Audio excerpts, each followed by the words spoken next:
Good morning, Rock Harbor, Charlotte. My name is Lauren Salaya, and I'm the worship pastor here at Rock Harbor, Charlotte. We're so glad that you're joining us this morning. If this is your first time here, welcome. In just a few moments, there will be a link that pops up in the chat here on rockharbor.live that you can go ahead and fill out. That is called our online Connect card. The reason we want you to fill that out is we want to get to know you better, and we want you to get to know us. So please take a moment to fill that out today before you leave. For those of you returning week after week, hi, Rock Harbor family, we miss you terribly. We can't wait until this is over so that we can see you all in person. But until then, here's a couple of announcements. The first announcement this morning is a volunteer opportunity. Some of you guys have been asking, how can we be the hands and feet of Jesus outside the four walls of the church? And this is a great opportunity for us to get together with our local partner and nonprofit, Common Heart. They have a couple of opportunities available that they could really use our help. First being grocery shopping and delivery. They really need people to go out and grocery shop for those in need and be able to deliver it at their homes. And second, they have an awesome food pantry that they run that they could really use our help going through and organizing. So if either of those opportunities interest you, please email Kristen Fennig at krfennig@gmail.com, and there should be a link right here that you can click on to email her directly. I said it again last week, and I'm going to say it again this week, life groups. You guys, this is a great time, if you aren't in a life group, to get involved now. I say that because I know we are in a period of social distancing, but I really believe that we don't need to be isolated from one another. I do believe that God created us to be in community with one another, and this is one of those ways that we can do that. So if you haven't gotten involved in a life group, there's going to be a moment that comes up right here in the chat that you can click on that will get you connected with a leader who can get you plugged into a life group. And lastly, I'm so excited. We have Chelsea Gillespie in the band leading us this morning for worship. And I want to challenge you this morning that if there are distractions around you, would you please do your absolute best to just lay everything aside and just enter into this time of worship. I want to encourage you to take a different posture, whether that means lifting your hands, raising your hands, getting on your knees, or maybe even standing up from your couch. Something that gets your body moving and that just allows the Holy Spirit to just move you as you enter into this time. So join me as Chelsea and the band lead us in these songs.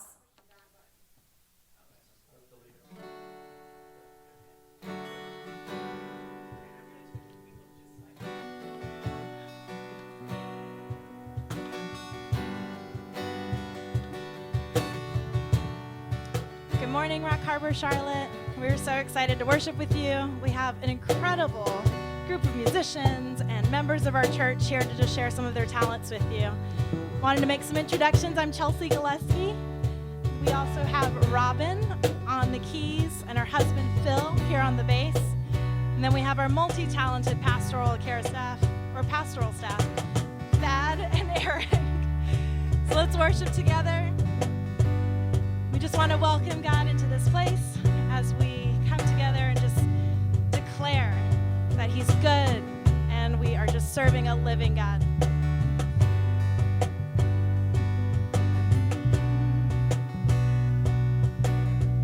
Through every battle, every heartbreak, through every circumstance, I believe that you are my fortress, you are my portion, you are the hiding place. I believe you are the way, the truth, the light. I believe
Praise you in the heavens. Praise you in the heavens.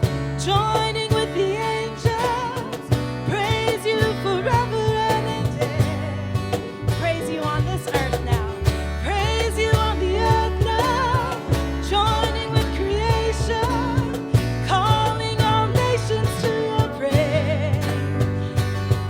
If we could see how much you're worth, your power, your might, your endless love, then surely we would never cease to praise.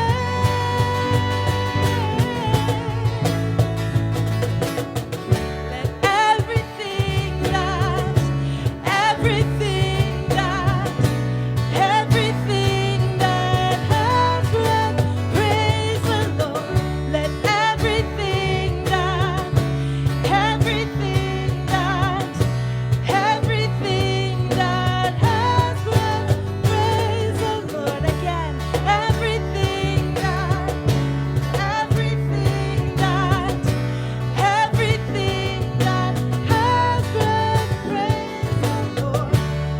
It's a new horizon, and I'm set on you.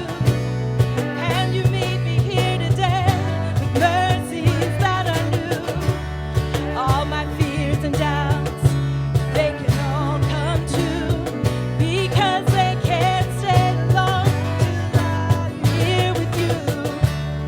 It's a new horizon, I'm set on you. And you meet me here today with mercies that are new. All my fears and doubts, they can all come true because they can't stay long till I'm here with you. It's a new horizon, and I'm set on you. And you meet me here today with mercies that are new. All my fears and doubts, they can all come true because they can't stay long till the way, the truth, the life. I believe you are the way, the truth, the life. I believe you are.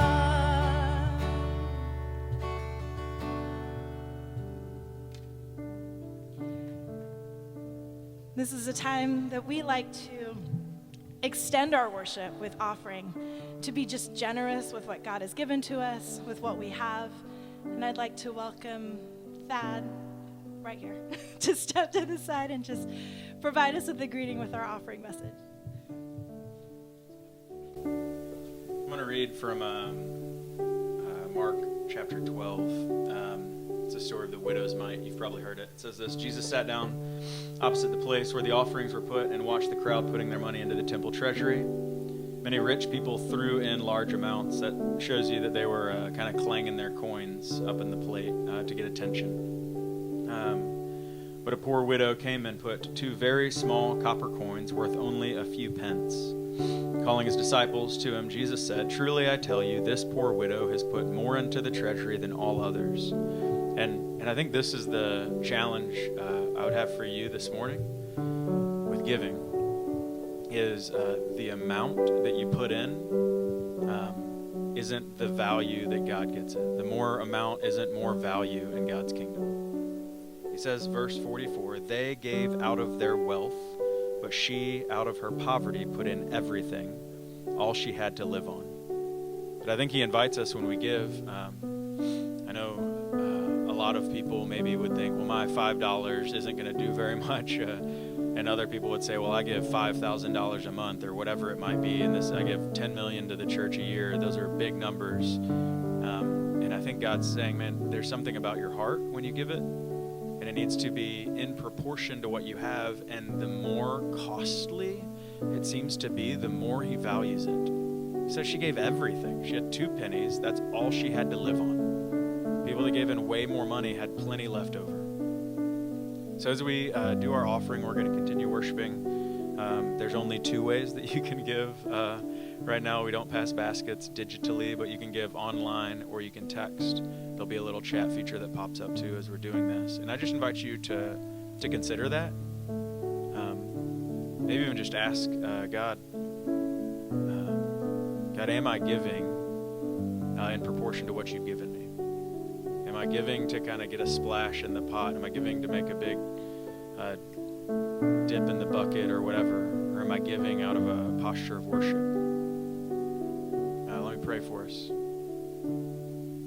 God, we thank you for just being able to worship together. Such a fun time to be here with these people and all those that are joining in, and just getting pictures of them worshiping in their homes with their kids. And God, we just ask that as we consider offering, that there would just be something that you do in our hearts. You continue to release the hold that it has in our hearts. God, also that you would multiply it, that you do that all the time, and just that our giving would be multiplied, that we would have more than enough. Yeah, we ask this in your name. Amen.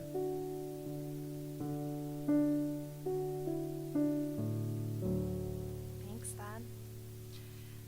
This next song is called Yes, I Will. For all the kids and adults watching, we want you to really scream, Yes, I will, every time we sing it, okay?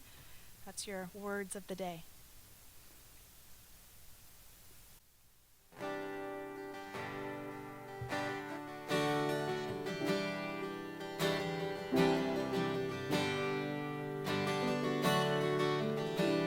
I count on one thing, the same God that never fails will not fail me now. You won't fail me now in the waiting. The same God who's never late is working all things out. Is working all things out. Here we go. Yes, I will lift you high in the lowest valley. Yes, I will bless your name. Let me hear you.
you all, and I trust that that touched your heart as much as it touched mine. And so before we jump into the sermon this morning with Pastor Thad, please don't forget to grab a Bible or utilize the Bible tool right over here in the chat on rockharbor.live, and grab yourself a notepad and a pen to take some notes. Well, good morning, Rock Harbor and friends and family that aren't a part of Rock Harbor. It is such an honor. It's so fun to be able to worship with you. We had such a blast leading you in worship. Chelsea, Eric, Robin, Philip, thank you so much. It's such a fun thing to be able to worship the Lord together on this Sunday morning, this Resurrection Day. Because that's really what it is, right? That every day, every Sunday when we meet, that's why we meet on Sundays, because the first Christians encountered the resurrected Jesus on Sunday. And then he came back the next Sunday.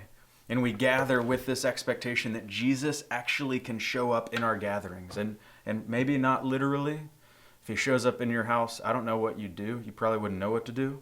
But that he shows up in our worship. He moves in our hearts, particularly when we gather as his body in the church, even right now in this digital season. It's such a cool thing. And I love the worship too, man. Our prayer all the time is that we would be able to reorient our focus, that our weeks are busy. We have so many thoughts swirling.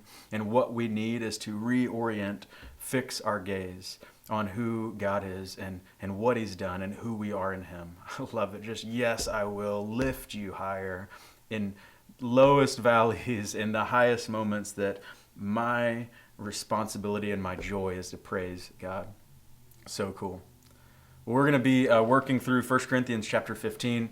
If you're in the chat, I would welcome you to comment and engage. Even right now, would you let us know where you're from? Maybe you're not from Indian Trail or Charlotte. We'd love to see where people are tuning in from. You can engage in the chat, comment if things stand out to you in the sermon. If you have questions or if you even need technical help or anything like that, comment in there, because we have hosts that would love to help you out. But we're continuing this series called Eternity Now in light of that we're resurrection people. That right now we're living in light of the resurrection. And we're looking at 1 Corinthians chapter 15, and it's a letter that a guy, Paul, wrote to an early church in a city called Corinth. And he's trying to address a lot of the misconceptions that they had about resurrection. And it's very, very relevant for us today, too. And before we get into that, I just want to start by saying, if you're new to the church, know that I've actually been in the church, I think, all of my life. My parents are believers, and earliest memories was in church. Most of the times, I think I willingly went, but I'm sure they made me go occasionally, like I make my kids go. But just a really neat upbringing, being in the church and being given solid biblical teaching and being in Christian community, and how that formed me in ways that I'm probably not aware of, in really good ways. But along the way, there are some things that come up that can be a little horrifying. And if you've been raised in the church, maybe you have similar experiences like this. And I'm a little embarrassed to say them, but one of them, I'm going to share two, and actually in concert they are terrifying. But the first one is what the picture of heaven is. And I don't know where I was told this early on, if it was explicit or implicit, that heaven will be an eternal worship service. And I have a hard time with that right now, and I'm 36, and had a really hard time with it when I was a kid.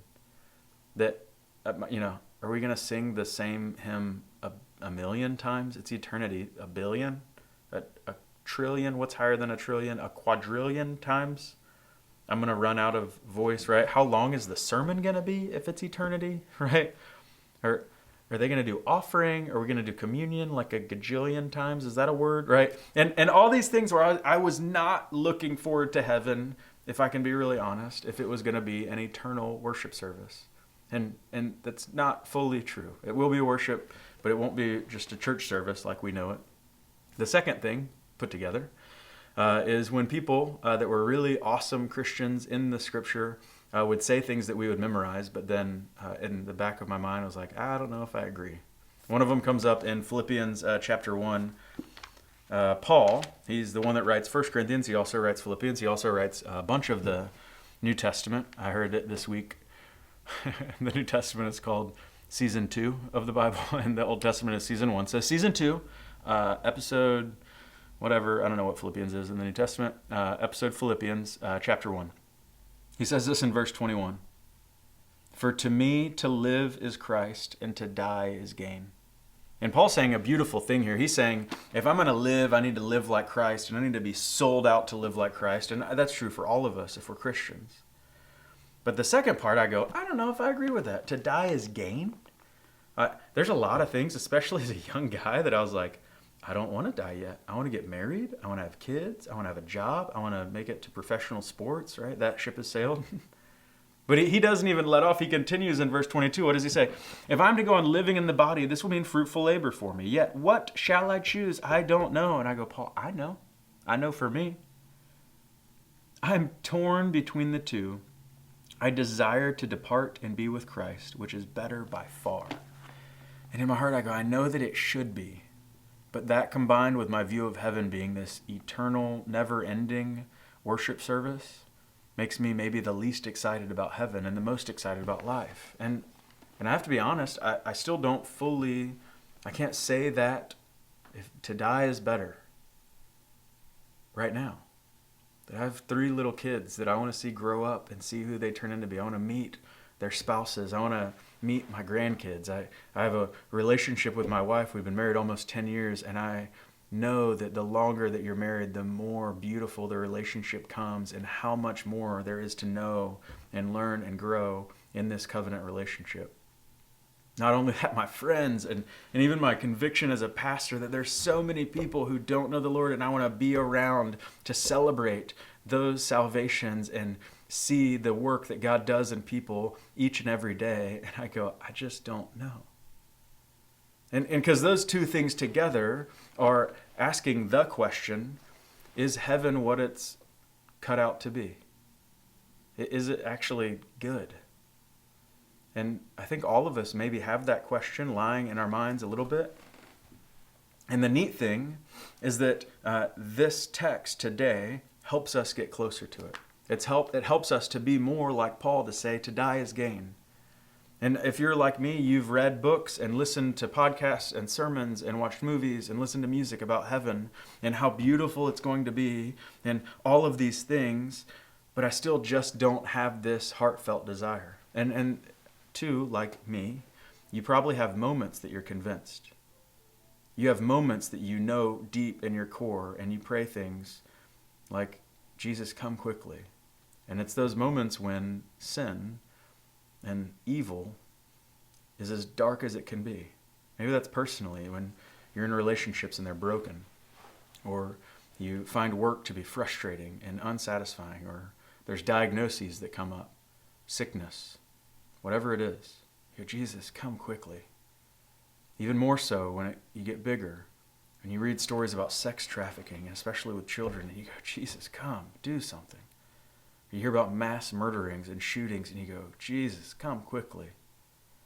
But apart from those moments, how do we come to the place of Paul in Philippians and live a place every day, moment by moment, where we go, to live as Christ, I'm going to follow and serve after him, and to die as gain? And we're going to look at the second half of that. I'm really, really excited about this talk today, because over the last few weeks for me, studying this text, and I know that for you today, if you pay attention and dive in, that your perception of heaven will be broadened and way more beautiful. And all Paul's talking about in this one is what our bodies will be like. And there's so much more about heaven that we're going to try and get into over the next few weeks. So let's look at 1 Corinthians chapter 15, starting in verse 35. Again, if you're joining in the chat, I'd love to know what questions you have, comments, if things stand out. 1 Corinthians chapter 15, verse 35. I'm reading from the NIV. Paul is going to, in the first verse, he says, but someone will ask, how are the dead raised, and with what kind of body will they come? These are two questions that were probably circling around in the area, and they're not as much questions as there are objections. The first one, Matthew Henry, kind of just says they are rejectors of doctrine. The first one is, how were the dead raised? Or how is it even possible? Or what power is equal to this effect? And Paul's answer is harsh and short. He says in verse 36, how foolish. That word in English would be stupid. You idiot. Sorry if that's offensive, but that's what he says. How foolish. What you sow doesn't come to life unless it dies. When you sow, you don't plant the body that will be but just a seed, perhaps of wheat or of something else. He's using this metaphor that the seed doesn't look anything like the plant. And just like our bodies, what is planted doesn't really look like what will be raised. There's some consistency there, and we'll get to that in a second. What Paul doesn't say, but I know what he believes and what he's getting at, Matthew Henry says it really, really brilliantly. Because Paul doesn't speak to the how anymore after this. Matthew Henry says this: why should it not be as much in the power of God to raise incorruptible, glorious, lively spiritual bodies out of the ruins of those vile, corruptible, lifeless, and animal ones, as first God was able to make matter out of nothing, and then out of that same mass of matter produce such variety of beings both in earth and in heaven? To God all things are possible, and this cannot be impossible. Amen to that. Basically saying, if we believe that God created the cosmos out of nothing, which is the belief, it had to start from somewhere. Even if you're not a Christian and not following God, that's a question that really, really gets to the bottom of it. Where did it come from? Where did all of this come from? If it came from something really small, where did that small thing come from?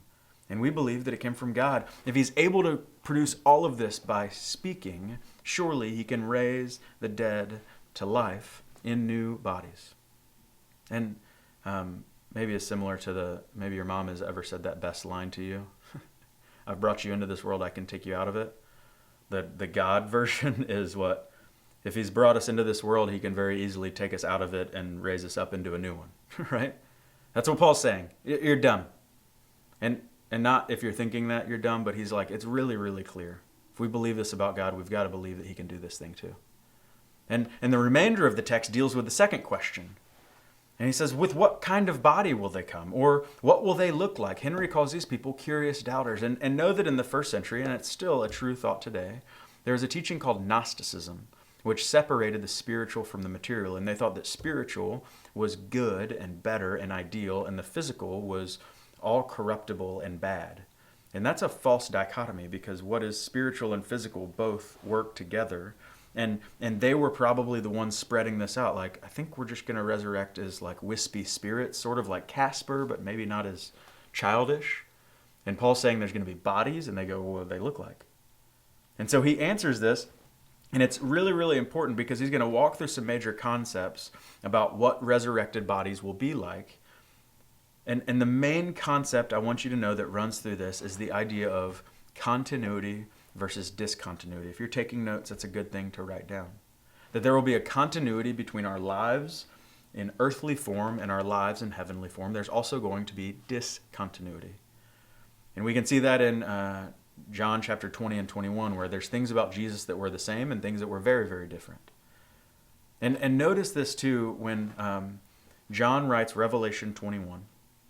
He has a vision of the new heaven and the new earth. Look at over to Revelation chapter 21 if you're following along in your Bible.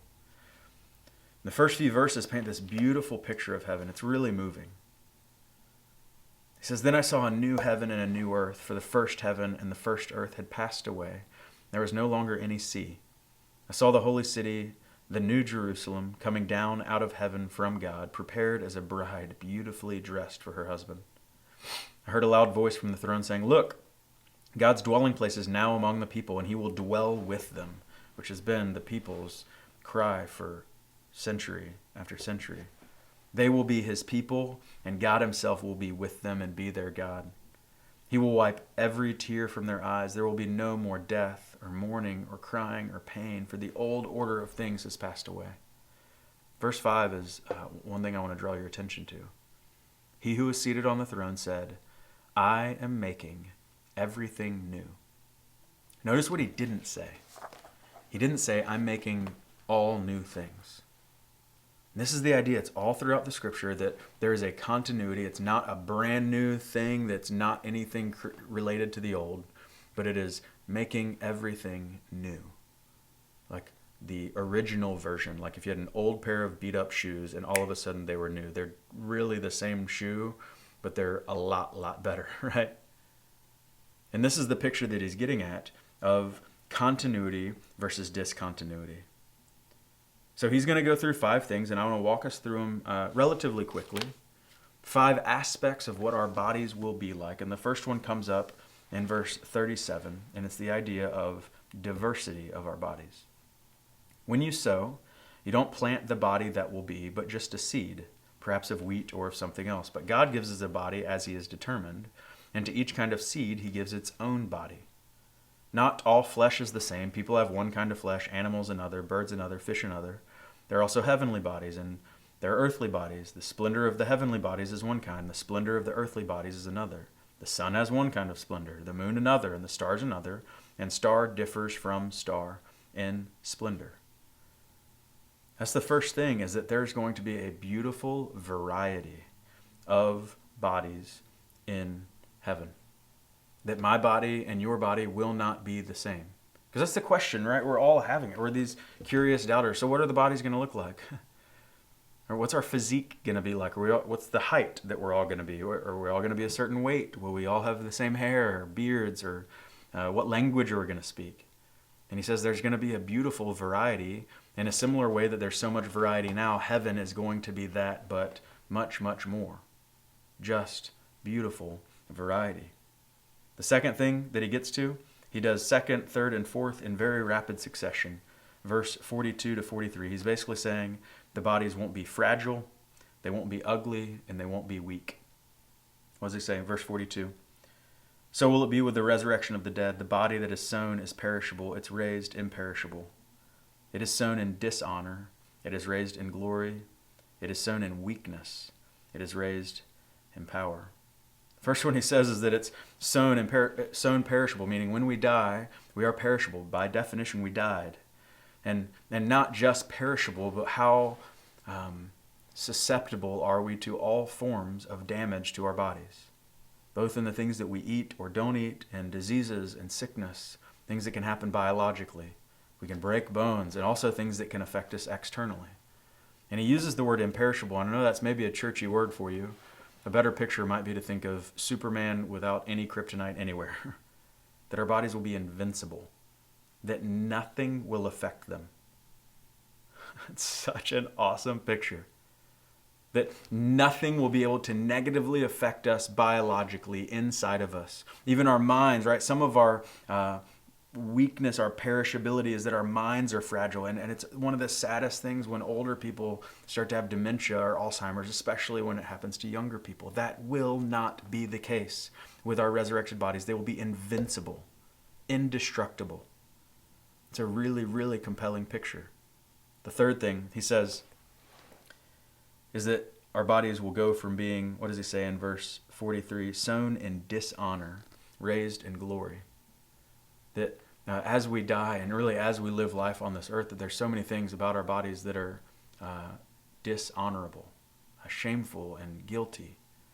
And even the shame word brings up the idea that internally we have shame about who we are and guilt over the things that we do.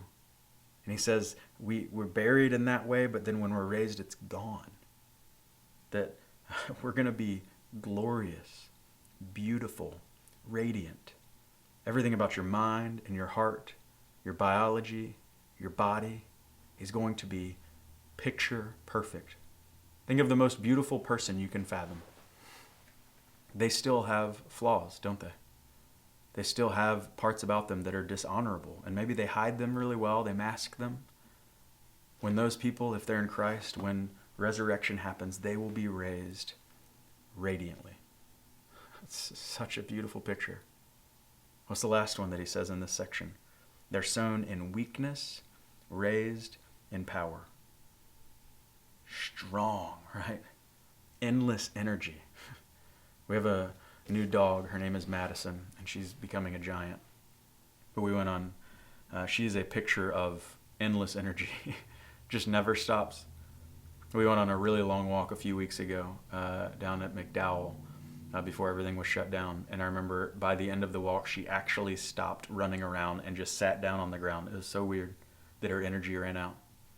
This is the picture he's painting, is that right now our bodies are sown in weakness, meaning our energy runs out, that as much as we work out, we still can't do certain things. And this is both physical and it's also mental and emotional.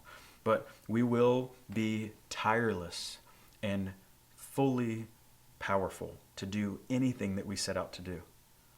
And for this one, I think of a lot of the people in our church right now during this season that love their jobs and would love to do them all the time. But even though you love them and you live for them, you still get tired, especially nurses and doctors, people in the medical profession. That it's my joy. I've heard you guys talk about it. I love it. Is so fulfilling. All of these things are so great. But at the end of the day, you can't keep doing it. You can't work nonstop. You have to rest. You get tired. Your brain is exhausted and foggy, right? When we're in heaven, whatever our work's going to be, and we'll talk about that at a different date, that we will have endless energy, endless strength to do what we're set to do. It's a wonderful picture, is it not? The last one is really our foundation. He says it in verse 44 to 49, and it's that our bodies will be heavenly. I want to read from the Jewish New Testament. The Jewish New Testament is a translation that takes a lot of the Jewish context into it, a little bit more so than the NIV. Verse 44 says, when sown, it's an ordinary human body. When raised, it will be a body controlled by the Spirit. If there's an ordinary human body, there's also a body controlled by the Spirit. In fact, the Tanakh says so. So what the JNT, the Jewish New Testament, does is it references the Old Testament, season 1, as the Tanakh. Paul does it here when he says in verse 45, so it is written. He's referencing the Old Testament, the Tanakh, season 1. There's an ordinary human body. There's also a body controlled by the Spirit. In fact, the Tanakh says so. Adam, the first man, became a living human being, but the last Adam has become a life-giving spirit. Note, however, that the body from the Spirit did not come first, but the ordinary human one. The one from the Spirit comes afterwards. Verse 47, the first man is from the earth, made of dust. The second man is from heaven. People born of dust are like the man of dust. People born from heaven are like the man from heaven. And just as we have borne the image of the man of dust, so also we will bear the image of the man from heaven. The reason I like this translation is that phrase, a body controlled by the Spirit. Because what are our bodies controlled by right now? If you've been in Christ for a moment, you know that there is a tension of fleshly desires and spiritual desires. Paul says it too. He's an example of what it means to be a Christ follower, and he says, the things I want to do, I don't do, and the things I don't want to do, I do. That we do that, we have this tension, and it's basically saying your body will be no longer warring against itself, wanting to do the things of the Spirit, wanting to follow God, and wanting to do all of the right things that it is to be in Jesus, but also still struggling with the fleshly desires. You will be fully driven by the Spirit of God in you all the time. There will be no flinching, no hesitation. And not only that your bodies that are resurrected will have capacity for the space that they're necessary to fill. What does that mean? Is that you being a Spirit-filled, fully body, that you will be perfectly suited for heaven.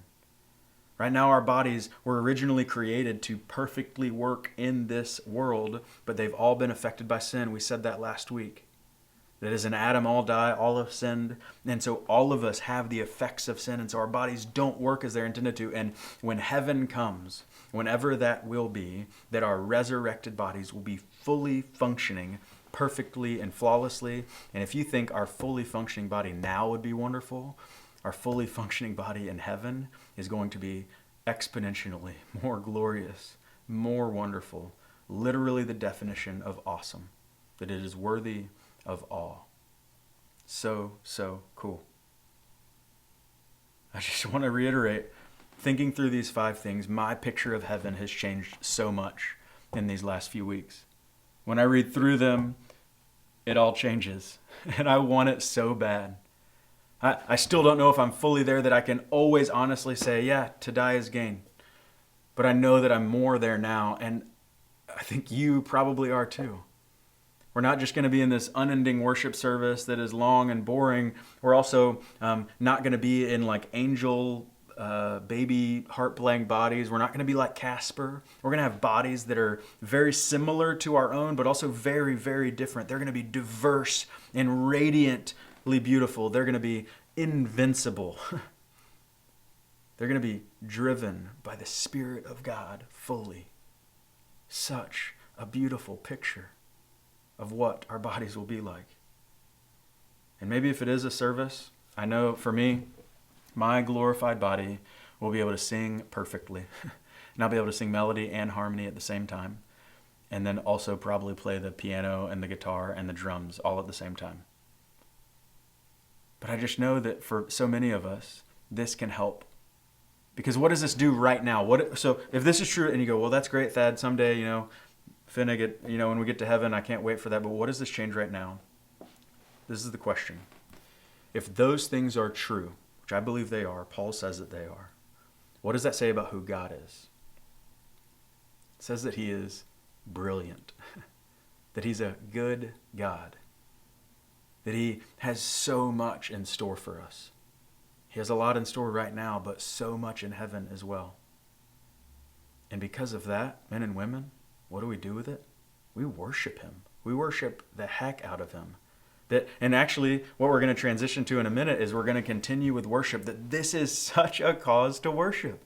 Such an awesome thing of who God is. And if these 19 verses, how many ever verses I just read, if that's all that you know about God and yourself, that's so much to worship. And this book is rich with things about who God is and who you are in light of who he is. It is so worshipful. So what do? We're going to worship. But what I want to say is that what is true right now is also true tomorrow. What's true right now is also true this week. And as much as we're going to worship right now, and we'll invite you to stand and worship with us, and maybe you have this overflow, and I love that, it's also true tomorrow. So I wonder if the challenge for you is, what would it look like for you to worship daily? And I know there's a lot of different ways to worship. I'm speaking of singing, of making music in your heart and out loud to God. What would it look like and start small if you're not sure what to do? Maybe it's in the shower, you just sing whatever worship song comes up. If a song comes up that's not a Christian song, just, apologize for it or sing it to God. Maybe it's when you're on your commute to work. I know a lot of us aren't driving around on our commutes to work, but there's time when you're getting ready for work that you could put worship music on and sing. Maybe I just got a picture when you're deciding to put pants on or not because you're in endless Zoom meetings. You should wear pants, by the way. It's the general rule. That you can worship daily, personally, on your own.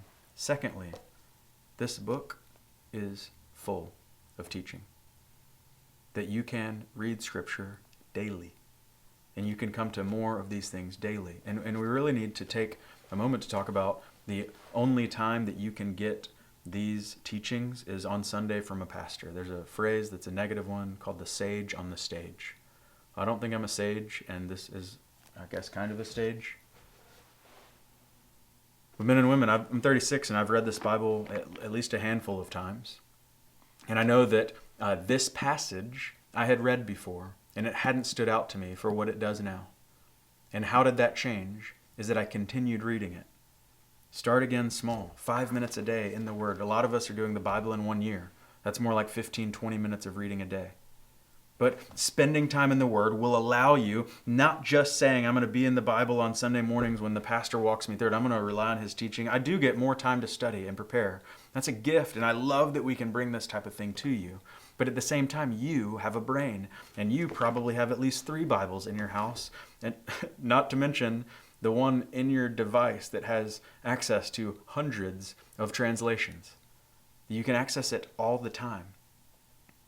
And if all of this is true about God, if all that you know is these 19 verses of what our bodies are going to be, there is so much more for you to discover about who God is.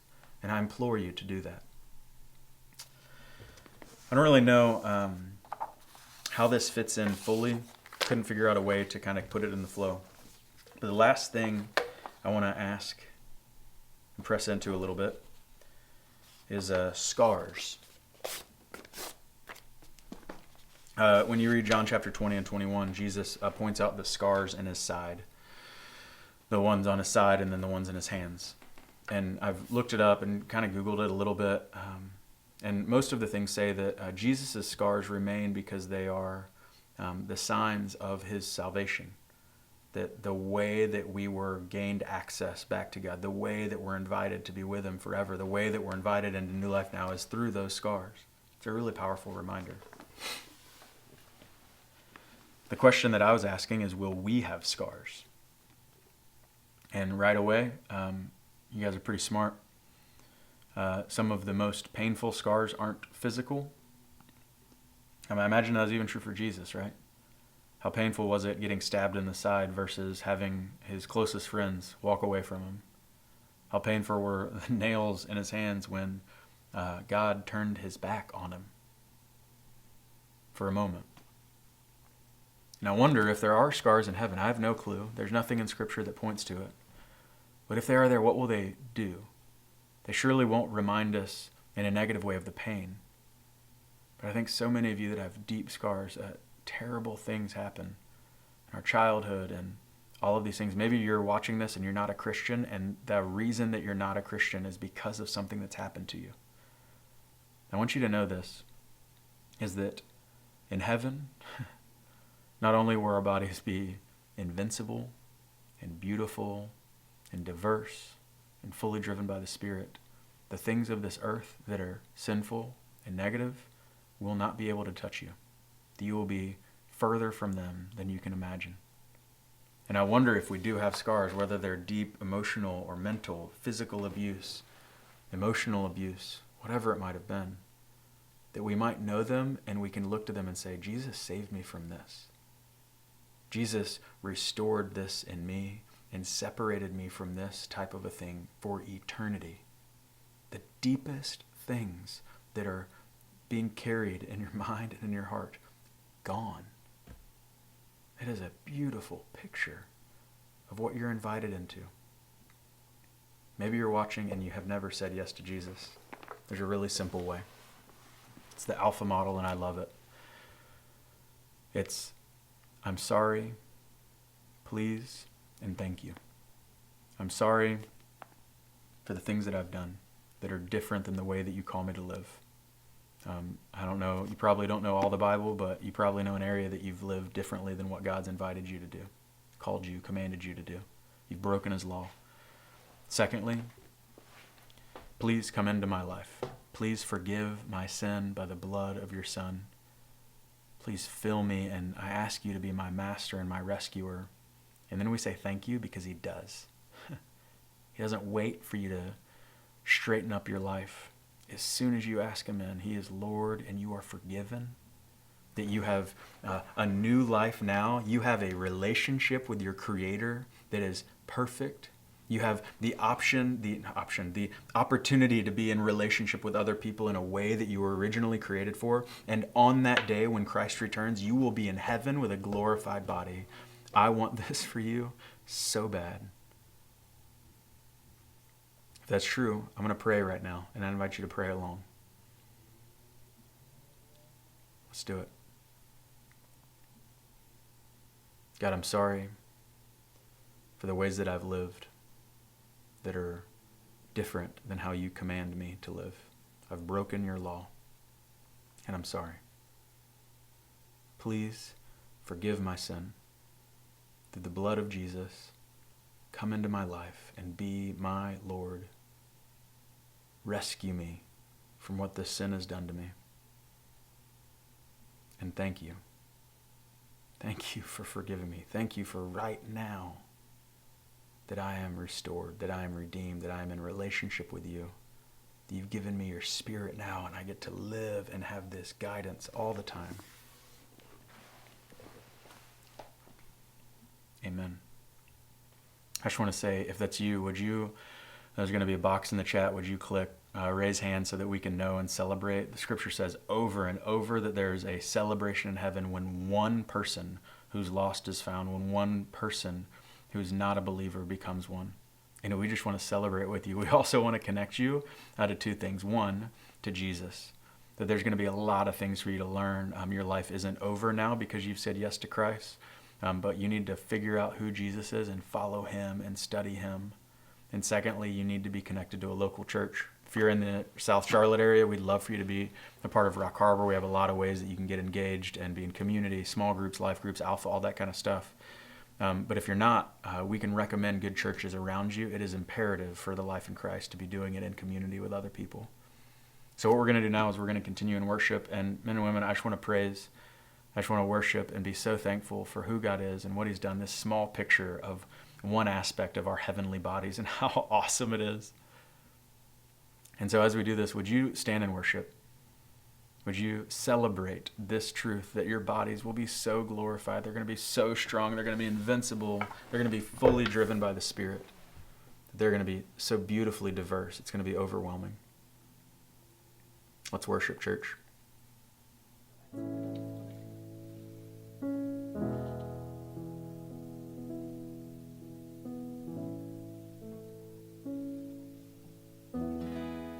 In the morning you sing over me, and I receive your mercy. Your faithfulness is clear to see. It's constant every day. Every breath I breathe, an invitation to believe that you're creating something good. Though this season doesn't tell my story, I know you'll move mountains for me, 'cause you're just that good. So I'll give thanks to God when I don't have enough, 'cause he's more than enough.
God's not worried.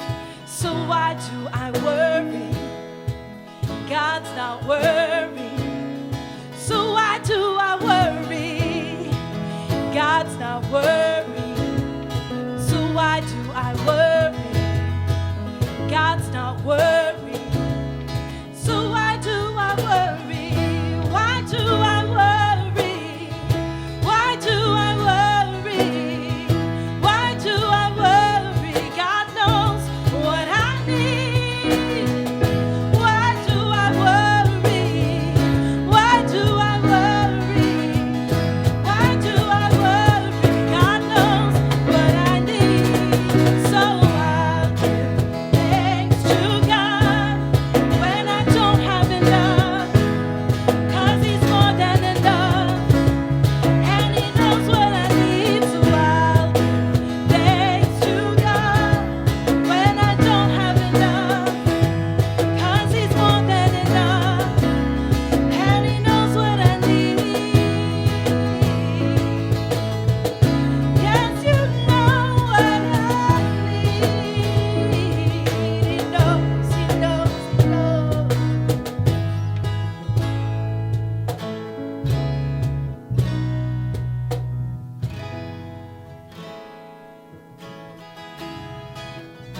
Yes, Lord. God, we thank you for this time. We've been able to worship together, to be reminded of your promises, to know that we're not alone, and to know, Lord, that you have greater things in store for us, even more than what we could even imagine, even more than what we can fathom in the heavenly realm here on earth. God, we think we have it good, and we know that you've got better. And we thank you, Lord, for this time of just sweet worship where we could just proclaim that together and know that you're good. Amen. Well, our last song that we'll sing together is a classic, but we wanted to just be able to just declare this together. And for those of you who this might be your first time hearing it, feel free to stand up, get ready to like stretch out, do a little dance with it, because we just want it to just show that he lives and he's got our future in his hands. So let's sing this together. And we put a little Charlotte twist to it. See if we can get those hands together.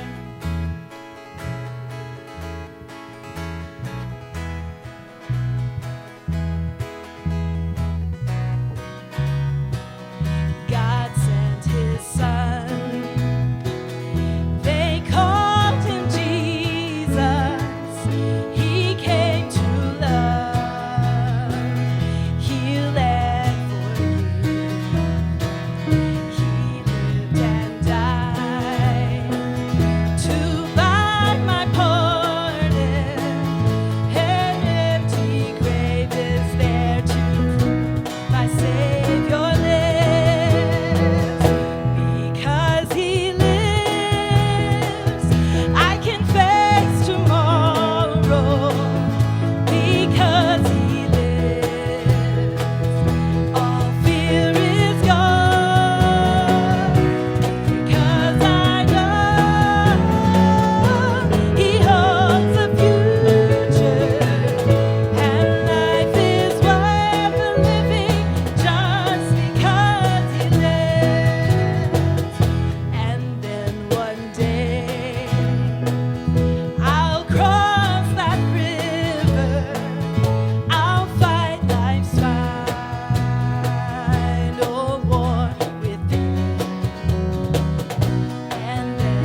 the future.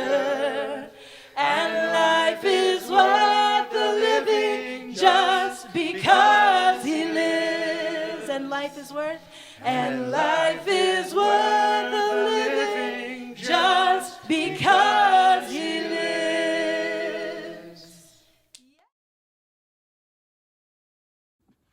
Good morning, Rock Harbor, Charlotte. Welcome. I'm so, yeah. Every time we had to break in the chorus, I was like, Next time we need a washboard and like a little milk jug, like boom, boom, boom, boom. Great short. Life groups. You guys, now is the time to get involved if a little bit. You want me to guess? You need that for What are you doing for all communion? That's good. I know, let's switch, just use that mic. Yep. Okay. If you have FX, I want to turn them off when I do offering. Oh, That'd be great. Let's go. That was silly. Something